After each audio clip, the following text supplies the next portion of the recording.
Auzubillahiminash-shaitanir-rajim. Bismillahir-rahmanir-rahim. Assalamu alaikum. My name is Sana Sultana, PhD scholar from Bahauddin Zikri University, Multan. अच्छा guys, अब मैं आप लोगों को solution of integral equation by using iterative kernel use करके solution of integral equation आपको निकालना सिखाऊंगी।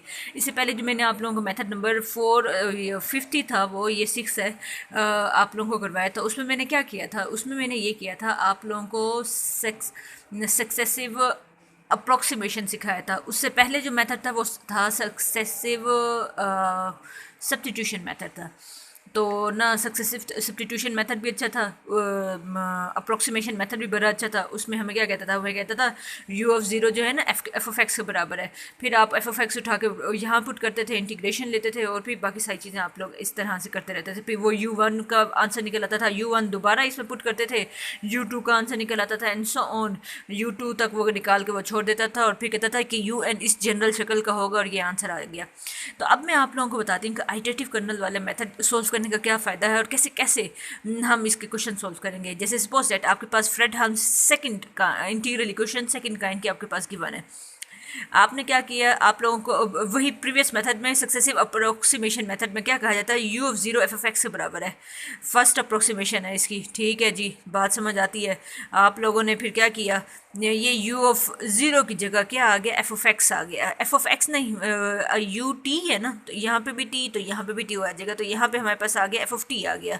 Equation ए change होके ए डैश बन गई। अच्छा, अब यहाँ पे वो बता रहा है कि यहाँ पे ये जो आपका कर्नल है ना, उसे हमने पुट किया K1। ये इसी में यहाँ पे आप पुट कर दें ज़रा K1। अच्छा, मैं ये ना आप लोगों को समझाती हूँ, ये समझाती हूँ कि इसमें करेंगे क्या। और रुको ज़रा, इस मेथड को करने से पहले इसके एक एग्जांपल करवा देती हूँ। आपको पहले ये बता देती हूँ कि इसमें आइटरेटिव कर्नल जो है वो क्या चीज़ है। इस मेथड को मैं आपको तब एक्सप्लेन करती हूँ जब ना आपको एक एग्जांपल कर लोगे ना, फिर आपको ये मेथड बड़े अच्छी तरीके से समझ आ जाएगा। अच्छा, जैसे ये देखो, आइटरेटिव कर्नल के बारे में बताया जा रहा है। कर्नल डिफाइंड बाय, पहली बात कि आपका, मैं इधर क्या निकालने जा रही हूँ, मैं यहाँ, आप लोगों ने पीछे देखा था सक्सेसिव आइटरेटिव में हम u0 एफ ऑफ एक्स से बराबर रखते थे, u1 कैलकुलेट करते थे, u2 कैलकुलेट करते थे, एंड सो ऑन un की वैल्यू हम देख लेते थे कि इस टाइप की आएगी।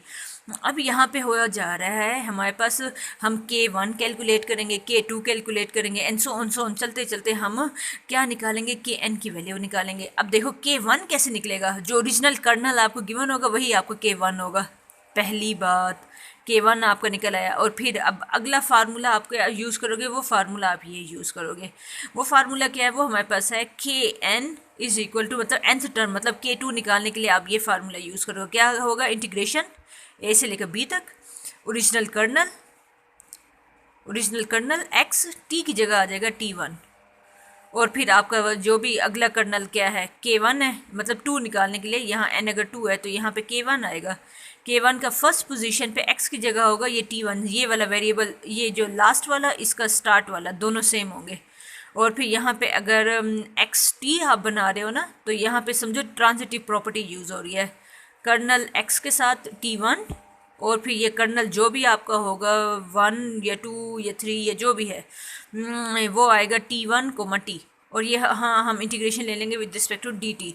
अब यहाँ वो बता रहा है अगर K1 ये हो और Kn ये हो, इसको भी अभी मैं आप लोगों को एग्जांपल के थ्रू समझाती हूँ। Is called iterative kernel. इस तरह के कर्नल को हम क्या बोलेंगे, आइटरेटिव। आइटरेटिव का मतलब क्या होता है, आइटरेटिव का मतलब होता है एक काम रैपिडेडली, मतलब रिपीट करना, एक काम को बार बार करते जाना, उसे बोलते हैं। अब आपका कर्नल रिपीट होना शुरू हो रहा है, अब इसे कैसे हम कैलकुलेट करेंगे वो अब आप लोगों को बताते हैं। जैसे ये देखो एग्जांपल आपके सामने गिवन है, कहता है solve the integral equation by the method of Neumann, ये जो भी है Neumann series using iterative kernel. और आपके पास फ्रेड हाल्म की कॉन्स्टेंट्स लिमिट है ना, फ्रेड हाल्म की इंटीग्रल इक्वेशन आपके सामने गिवन है। आप लोगों ने यहाँ एफ ऑफ एक्स, तो आपके पास एफ ऑफ एक्स ही है। कर्नल आपके पास क्या गिवन है, कर्नल आपके पास ये गिवन है, ये के एक्स को मटी हमारे पास क्या गिवन है, वो हमें यहाँ पे, चलो मैं लिख देती हूँ। आपके पास kernel of x comma t, वो हमारे पास गिवन है e raise to power x minus t. अच्छा, अब आपने K1 निकालना है। K1 निकालने के लिए हमें क्या चाहिए, K1 निकालने के लिए हमारे पास जो K1 की वैल्यू क्या है, ये जो ओरिजिनल कर्नल गिवन है वो आपके पास K1 की ही वैल्यू है। तो K1 की वैल्यू यही निकल आई, आपको K1 का पता चल गया कि K1 की वैल्यू क्या। अब आपने K2 निकालना है। अब सवाल ये पैदा होता है K1, K2, K3 पहले आप निकालना सीखो, जब आपको समझ आ जाएगी ना निकालते कैसे हैं, फिर इनका करना क्या है, फिर मैं अगले स्टेप में आपको बताती हूँ। सबसे पहले तो K1 निकाल लिया, अब K2 निकालना है। K2 निकालने के लिए आपके पास वही लिमिट, इंटीग्रेशन की वही लिमिट जो गिवन होगी A से लेकर B तक। K, ये देखो K X, यहाँ पे दूसरी जगह, दूसरी जो वेरिएबल की जगह T1 आएगा, K1 T1 पहले, फिर कोमा T और DT1। अब आ जाओ, ज़रा आ जाओ। के ये है कर्नल, कर्नल में एक्स टी की जगह आप पुट कर दें T1 इसमें, तो यहाँ पे आ जाएगा e⁻x माइनस T1। ये देखो इसकी जगह आ गया हमारे पास ये मल्टीप्लाई।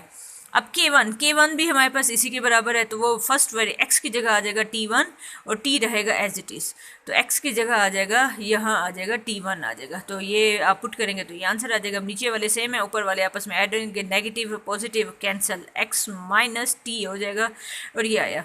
अब फिर आप लोग इंटीग्रेशन ले रहे हो विद रिस्पेक्ट टू T1, इसके अंदर T1 है नहीं, तो ये कांस्टेंट बाहर निकल जाएगा, तो ये d और इंटीग्रेशन एक दूसरे को कैंसिल कर देंगे, T1 आपके पास आ जाएगा और फिर upper limit minus lower limit करेंगे तो हमारे पास आंसर 1 हो जाएगा और आंसर हमारे पास यही आया।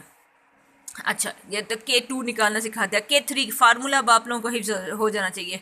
इंटीग्रेशन A से लेकर B तक, K X इधर आया T1 और ये हमारे पास T है, तो यहाँ पे आएगा K3 है, तो ये आएगा K2 T1 coma T DT1। ठीक है, ये जो ये कौन सा डमी वेरिएबल है, मतलब 2 टाइम रिपीट हो गया, उसी के लिहाज से आपने with respect to that variable integration लेना है आपने।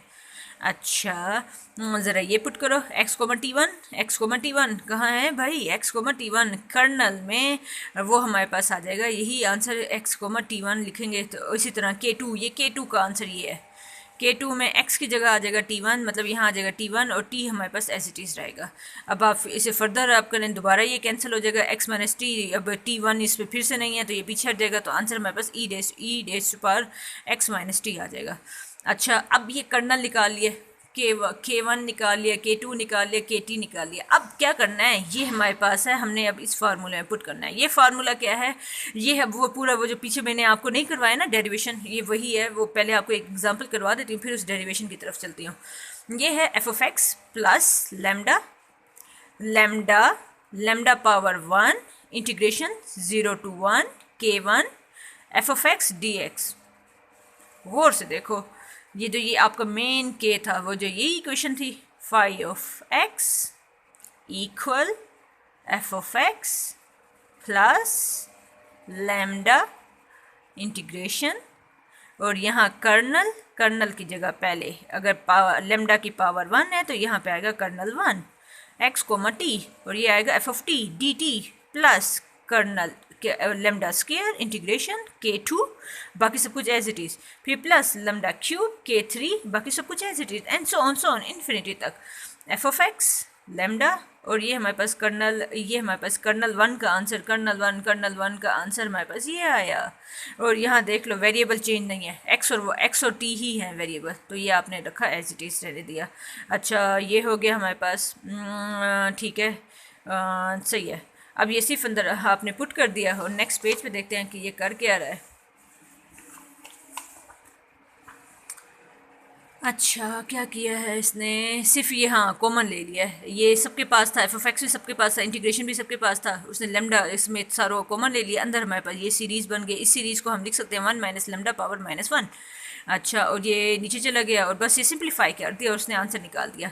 अब ये इन शॉर्ट वो बता रहा है, अब वही फार्मूला वो जो हमारे पास फ्रेड हाल्म के लिए लिखा हुआ था वोल्ट्रा में, तो आपको पता है इंटीग्रेशन में हमारी वेरिएबल्स आ जाते हैं, लिमिट्स में हमारी इंटीग्रेशन की जो लिमिट्स होती हैं वहाँ पे वेरिएबल आ जाता है। तो अब यहाँ पे वेरिएबल के लिए यही फार्मूला क्या होगा, यहाँ उसने बता दिया कि यहाँ हमारे पास ये होगा, ये मेन फार्मूला आपका ये है, K1 K2 और K3 की वैल्यू यहाँ पे आप पुट करते हैं, और बाकी सारा f(x) lambda as it is, integration as it is, और आपके पास यहाँ पे K1 f(x) ठीक है, K2 ठीक है, लैम्डा क्यूब, और K3 ठीक है, well done, and so on.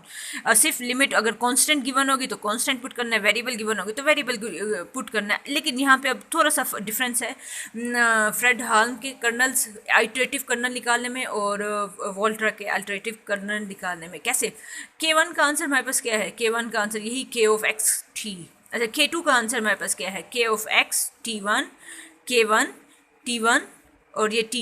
अब देखो integration with respect to T1 है, हर जगह integration with respect to T1 थी, ये तो अब आप लोगों को पता है ना।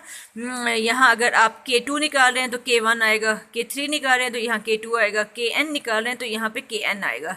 अच्छा और क्या हो रहा है, और हाँ ये K के ही लास्ट वेरिएबल T1 है और इनका स्टार्ट वेरिएबल ये है।